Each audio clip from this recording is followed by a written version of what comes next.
पिछले जो क्लास में बताए थे मोल निकालना, मॉलिक्यूल्स निकालना, नंबर ऑफ एटम्स निकालना, आज हम ये बताने जा रहे हैं।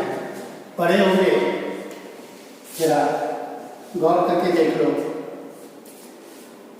जैसे पिछले क्लास में भी वैसे भी याद होगा कि एटॉमिक मास नंबर जो होता है पिछले क्लास में number of proton plus neutron ये होता है। Chlorine 1735 this is mass number, याद होगा, नीचे एटॉमिक नंबर ऊपर मास नंबर। क्लोरीन 1737 और इसे हम क्या कहते हैं? आइसोटॉप्स। इसे हम आइसोटॉप्स कहते हैं। आइसोटॉप्स किसे कहते हैं? पढ़े होंगे 9th में। आइसोटॉप जो है याद होगा, सम बेसिक चल रहा था, सम बेसिक कंसेप्ट। तो इसमें 9th में तुम पढ़े होंगे, क्या चल रहा है 9th में पढ़ेंगे। आइसोटॉप जो है ये एटॉमिक नंबर जो होता है वह तो सेम होता है, बट मास नंबर डिफरेंट होता है। ये अब एक बात तुमको समझ में आना चाहिए कि क्लोरीन का 35 भी होता है, क्लोरीन का 37 भी होता है, लेकिन प्रैक्टिकली देखा गया कि जो एटॉमिक मास होता है क्लोरीन का वो 35.5 होता है। यानी एटॉमिक मास जो होता है क्लोरीन का वो 35.5 कहलाता है। ऐसा क्यों होता है? और इस एटॉमिक मास को हम क्या कहेंगे? इस एटॉमिक मास को कहेंगे और average atomic mass. Average atomic mass कहेंगे। अब ये देखना होगा कि ये किस पर डिपेंड करता है। आखिर 35.5 किस पर डिपेंड करता है? तो सपोज करो कि जो तुम्हारा क्लोरीन है, एक आइसोटॉप्स जो 35 है और दूसरा आइसोटॉप 37 है। परसेंटेज देखना होगा, परसेंटेज ऑफ ऑक्यूरेंस, कितना परसेंट कौन पाया जाता है। तो प्रैक्टिकली देखा गया कि ये 75% पाया जाता है और ये 25% पाया जाता है। तो होता क्या है, एवरेज एटॉमिक मास अगर तुम निकालना चाहो, एवरेज एटॉमिक मास, तो एवरेज एटॉमिक मास के लिए क्या करोगे? सो देखो, ये 35 वाले आइसोटॉप 75% है, मल्टीप्लाई कर दो, प्लस 37 है, उसका परसेंटेज कितना है? 25। इससे मल्टीप्लाई करके यानी दोनों को ऐड करके टोटल परसेंटेज 100 होता है। हो गया? ध्यान रखने के लिए तुम ऐसे भी लिख सकते हो 75 प्लस 25 100, यही आ गया 35.5। इस ढंग से क्या हो गया कि हम एवरेज एटॉमिक मास पता लगा। लेकिन उसके लिए कंडीशन है कि वो जो होना चाहिए आइसोटॉपिक फॉर्म बनाओगे तुम। इस तरह का क्वेश्चन अगर कभी कभी क्या होगा, बोरन दे देगा, बोरन का दो आइसोटॉपिक मास दे देगा और एवरेज मास दे देगा। ये क्वेश्चन तुम्हारे पास मिल जाएगा अभी। तो होता क्या है कि अगर बोरन का दोनों आइसोटॉपिक मास दिया हो और एवरेज एटॉमिक मास दिया हो, तो तुम्हें ये पता लगाना है कि कौन सा आइसोटॉपिक फॉर्म कितना परसेंट में। तो वहां पर क्या करोगे, यहाँ एवरेज एटॉमिक मास दे देगा, यहाँ तुम्हारा आइसोटॉपिक दे दिया है, एक का x मानोगे तो दूसरा 100 माइनस x हो जाएगा और इस ढंग से तुम आराम से निकाल लोगे। ये तुम्हारे पास क्वेश्चन अभी मिल जाएगा, तुम देख लोगे। अब तुम्हारे पास एक प्रॉब्लम, अब आता है हमारा दूसरा कंसेप्ट, नेक्स्ट कंसेप्ट।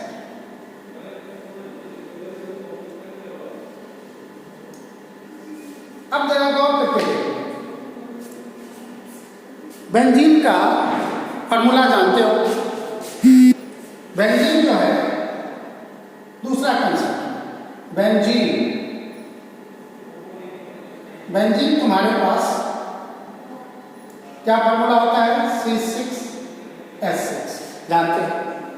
इसका लोएस्ट रेशियो निकालो। कैसे निकालोगे लोएस्ट रेशियो? 6 कैंसिल हो जाएगा, तो लोएस्ट रेशियो निकालोगे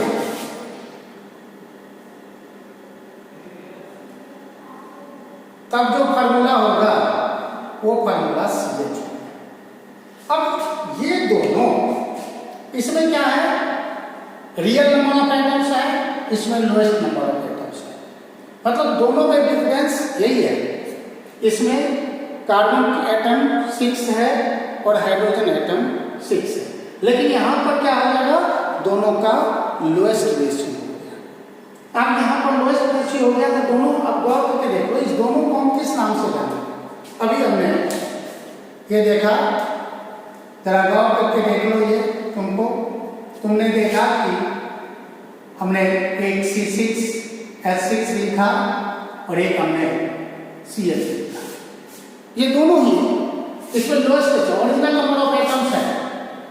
इसमें क्या हो गया? ओरिजिनल नंबर ऑफ एटम्स, यह ओरिजिनल नंबर ऑफ एटम्स है, इसमें with lowest ratio, with lowest ratio, दोनों में यही अंतर है। तो इस तरह के फार्मूला को हम मॉलिक्यूलर फार्मूला कहेंगे। यह हमारा मॉलिक्यूलर फार्मूला कहलाता है, और ये इंपिरिकल फार्मूला कहलाता है। Empirical formula. अब जरा गौर करके देख लो, ये तुम MF शॉर्ट में कह सकते हो, ये EF शॉर्ट में। अब यहां ध्यान से देखो, ये तुम्हारा C6H6 था और ये CH। अब दोनों को इक्वल करना चाहिए बैलेंस से। तो बैलेंस से अगर तुम इक्वल करना चाहोगे तो क्या हो जाएगा? 6 से मल्टीप्लाई करो। इससे तुमको एक फार्मूला समझ में आया, मॉलिक्यूलर फार्मूला और इंपिरिकल फार्मूला दोनों को अगर इक्वल करना चाहोगे तो किसी भी डिजिट से, मान लिया n, इससे मल्टीप्लाई कर सकते हो, जहां n का वैल्यू 1 भी हो सकता है, तो जितना चाहोगे उतना लिख सकते हो। वो डिपेंड करता है कि इक्वल करने के लिए तुम कितना लिखो। अब तुमको n का वैल्यू निकालना, तो n का value molecular formula by empirical formula नहीं होता। लिखने के लिए तो क्या होगा? MF बाय EF, ये, लेकिन नहीं, यहां पर इसका मास लेंगे, empirical formula mass by molecular formula mass. तो इंपिरिकल फार्मूला मास का मतलब क्या हो जाएगा? Molecular mass by empirical formula mass. हो गया? ऐसा क्यों लिखे? अब जरा गौर करके देख लो, मॉलिक्यूलर मास 12 × 6 + 1 × 6 by 12 + 1 = 6। इसका मतलब ये हो गया n जो है तुम्हारा 6 निकल गया। क्लियर? इसमें तो किसी तरह का प्रॉब्लम नहीं है। इसका मतलब है कि इंपिरिकल फार्मूला और मॉलिक्यूलर फार्मूला दोनों को अगर इक्वल करना होगा तो एक आर्बिट्री वैल्यू n से मल्टीप्लाई कर देंगे इंपिरिकल फार्मूला को। जिस तरह से बेंजीन का हमने देखा कि 6 से मल्टीप्लाई किया। अब तुमको कैलकुलेट करना है इंपिरिकल फार्मूला। एक प्रॉब्लम होगा कि calculation of empirical formula, calculation of empirical formula, ये तुम्हें कैलकुलेट करना पड़ेगा। अब इसको कैसे कैलकुलेट करोगे? तो इसमें दो टाइप का होता है। एक टाइप फर्स्ट परसेंटेज दिया हुआ है, जैसे सपोज करो कि जो भी एलिमेंट हो उसको परसेंटेज बाय एटॉमिक मास, इसी परसेंटेज बाय एटॉमिक मास से डिवाइड करो। उसके बाद लोएस्ट रेशियो निकालो और मिनिमम होल नंबर निकालने के लिए एक बात ध्यान रखना होगा कि तुमको मिनिमम से multiply by minimum value, not maximum, minimum value लेना। ये इस ढंग से तुम आराम से निकाल सकते हो। ये जो तुम्हारे पास फॉर्मूला है इसे तुम आराम से निकाल सकते हो। अब जैसे देखो, अगर सपोज करो कि क्वेश्चन होता, जरा ध्यान से देखो, क्वेश्चन होता following data is given, following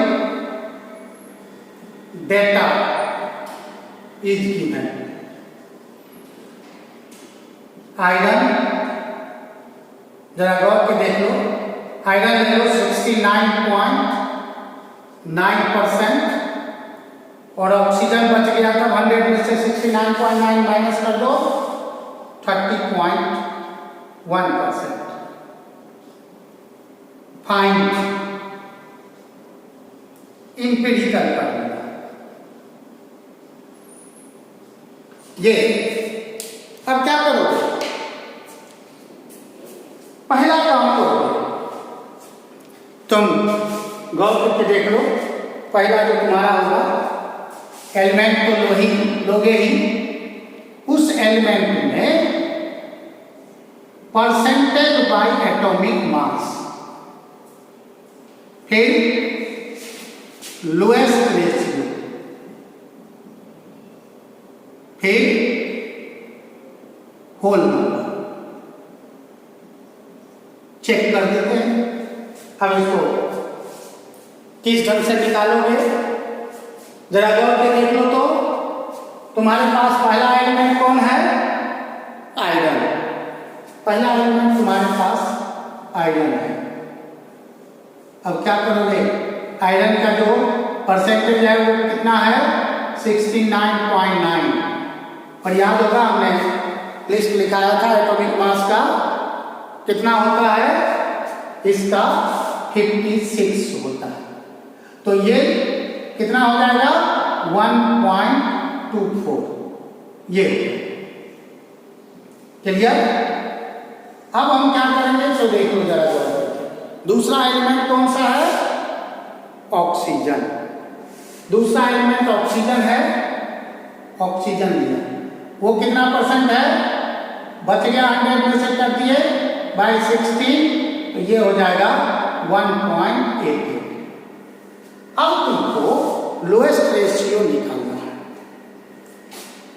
तो इसमें पहला सब ध्यान रखना होगा कि लोएस्ट रेशियो का मतलब इसमें इस दोनों कैलकुलेशन में ये देखना होगा कि सबसे लोएस्ट वैल्यू किसका है। और जब ये देखना होगा सबसे लोएस्ट वैल्यू, तो क्या हो जाएगा? लोएस्ट वैल्यू है 1.24, तो 1.24 से ही दोनों को डिवाइड करें। 1.24 ये कितना हो जाएगा? 1। यहाँ पर 1.88 है, 1.24 तो यहाँ हो जाएगा 1.5। समझ में आ गया? अब तुम क्या करोगे? 1 तो लिए ही, होल नंबर लेना है। होल नंबर में तुमको ये देखना होगा, ये जो फ्रैक्शन है इसी को मल्टीप्लाई करना है लोएस्ट से। तो लोएस्ट में 1/1 से शुरू करना है, 1/2, तो कम से कम यहाँ 2 से मल्टीप्लाई करोगे, वही यहाँ भी करोगे, तो यहाँ हो गया 2 और यहाँ हो गया 3। तो इस ढंग से तुम्हारा होल नंबर आ गया, और होल नंबर आ गया तो हेंस इंपेरिकल फार्मूला जो होगा वो तुम Fe का जरा गौर करके देख लो, Fe के सामने होल नंबर कितना हुआ 2 हुआ और ऑक्सीजन के सामने होल नंबर कितना हुआ 3 हुआ। तो Fe2O3 ये तुम्हारा होल नंबर के आधार पर इंपेरिकल फार्मूला निकल गया। अब एक टाइप से तुम्हारा ये क्वेश्चन है। अब जो है दूसरा टाइप हम लेके चलते हैं। कभी कभी क्या रहेगा दूसरे टाइप में तुमको मास दिया रहेगा, यानी सेम डाटा थोड़ा सा बदल देते हैं, डाटा इज गिवन। अब देख लो, जैसे मान लिया मास ऑफ कार्बन हो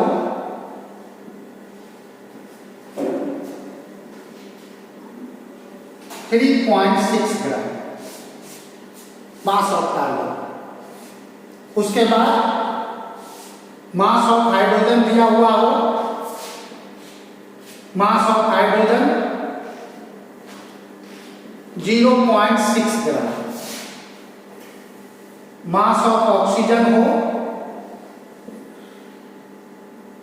1.6 ग्राम। ये तुम्हें दिया हुआ है। अब जानते हो इसमें एक फॉर्मूला तो परसेंटेज दिया हुआ होगा, तब तुम निकाल सकते हो। परसेंटेज दिया हुआ था तो तुमने निकाल दिया इंपेरिकल फॉर्मूला। इसमें कुछ नहीं करना है, ये यहां से लोएस्ट रेशियो से सेम होगा। ये जो तुम्हारा परसेंटेज बाय एटॉमिक मास है, बस यहां पर सिर्फ ये करना है कि मोल निकाल देना है, और मोल निकालने के बाद given mass by atomic mass. जैसे मान लो मोल ऑफ कार्बन लेना है तो क्या करोगे 3.6 बाई एटॉमिक मास 12 0.3।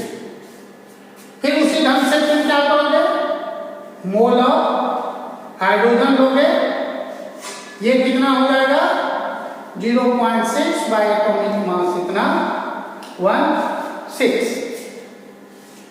अब क्या करोगे मोल ऑफ ऑक्सीजन की बात करें तो यहां पर मोल ऑफ ऑक्सीजन क्या होगा गिवन मास तो 1.6 बाय एटॉमिक मास 16 0.1। बस अब करना क्या है, बाकी वही काम करना है। एलिमेंट जो है ये लेना है, यहां पर तुम मोल लोगे, यहां लोएस्ट रेशियो निकालोगे, सब कुछ वही, और यहां पर भी होल नंबर निकाल। अब तुमको क्या क्या है दिया हुआ, जरा ध्यान से देखो क्या क्या है। अब कार्बन है, कितना मोल है 0.3, ठीक है। अब जरा गौर करके देख लो इसको। अब उसके बाद क्या है हाइड्रोजन, हाइड्रोजन का कितना हो गया 0.6। फिर ले लो, अब क्या है ऑक्सीजन, ऑक्सीजन क्या है 0.1। अब इसमें लोएस्ट रेशियो निकालना है। क्या करोगे लोएस्ट रेशियो के लिए सबसे कम वैल्यू देखना होगा, और इसमें सबसे कम वैल्यू क्या है 0.1। इसका मतलब क्या होगा इसी 0.1 से सभी को डिवाइड करना है। तो यहां पर हम क्या करेंगे 0.3 बाई 0.1, ये तुम्हारा 3 निकल गया। ये 0.6 बाई 0.1, ये तुम्हारा 6 निकल गया। 0.1 बाई 0.1, ये तुम्हारा 1। तो ये 3 निकल गया, ये 6, ये 1। अब जरा गौर करके देख लो 3, 6, 1। अब तुम यहां पर देखो ऑलरेडी सभी का सभी होल नंबर है ही है। जब होल नंबर होगा तो उस परिस्थिति में तुमको मल्टीप्लाई करने का जरूरत नहीं है, और जब मल्टीप्लाई करने का जरूरत नहीं है तो क्या करोगे डायरेक्ट फार्मूला लिख दोगे। डायरेक्ट फार्मूला लिख दोगे तो क्या हो जाएगा जरा गौर करके देख लो। पहला इंपेरिकल फार्मूला हो जाएगा, इंपेरिकल फार्मूला C3H6 O, क्योंकि O एक ही है तो O हो जाएगा। इस ढंग से जो है तुम निकाल सकते हो किसी भी कंपाउंड का इंप्रूवमेंट करना। अब एक बात देखो, अब जो हम तुमको बताने जा रहे हैं उसमें कुछ नेक्स्ट कंसेप्ट जो हम बताने जा रहे हैं उसमें तुम्हें कुछ रिएक्शन याद रखना होगा, जो कि जूनियर क्लास से पढ़ते आए हो। वो रिएक्शन बहुत इजी रिएक्शन है, लेकिन तुमको क्या होगा कि कैलकुलेशन करने में आसान होगा, इसलिए तुमको कुछ रिएक्शन तुमको ध्यान रखना होगा। और रिएक्शन क्या ध्यान रखना होगा, जैसे पहला रिएक्शन कार्बन प्लस ऑक्सीजन, तुम अच्छी तरह जानते होगे, कार्बन डाइऑक्साइड, ये रिएक्शन पहला। दूसरा तुमको याद होगा एल्युमिनियम प्लस ऑक्सीजन क्या बनता है, Al2O3। लेकिन ध्यान रखना होगा बैलेंस में, बैलेंस में क्या करोगे, यहाँ 2 रखोगे, यहाँ 3 रखना होगा तो यहाँ पर 4 रखना होगा। तीसरा N2 प्लस 3H2 2NH3, ये। फोर्थ जरा गौर में देख लो, इसके बाद CaCO3 हीट करोगे तो CaO प्लस CO2, ये देखना। अब जरा गौर करके देख लो, इसमें क्या होता है, तुम्हारे दिमाग में बैठेगा इसे क्यों लिखे और क्यों याद करें। हीट करोगे तो 2KCl प्लस O2 3। अब तुम्हारे पास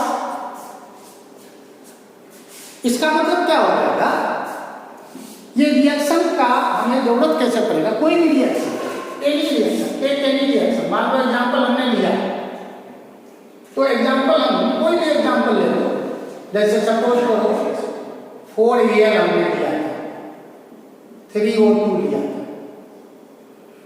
2Al 2O3। अब जरा गौर के देख लो, इसका मतलब क्या हो जाएगा कि अगर हम कोई रिएक्शन करते हैं तो ये 4 मोल लेंगे, 4 मोल, और ये 3 मोल रिएक्शन करेगा तो 2 मोल प्रोडक्ट बनेगा Al2O3। अब इसमें एक बात ध्यान रखना होगा, पहला क्या होगा कि मास मास रिलेशन, दूसरा मास वॉल्यूम रिलेशन, तीसरा वॉल्यूम वॉल्यूम रिलेशन। क्या होगा, सॉलिड हो, जैसे सपोज करो इसमें सॉलिड या लिक्विड लेना हो, उस कंडीशन में 1 मोल जो होगा, या तो एटॉमिक मास दिया हो तो उसको ग्राम में लिख डालो, या मोलर मास का पता ही है, मॉलिक्यूलर मास इन ग्राम, मोलर मास, मोलर मास।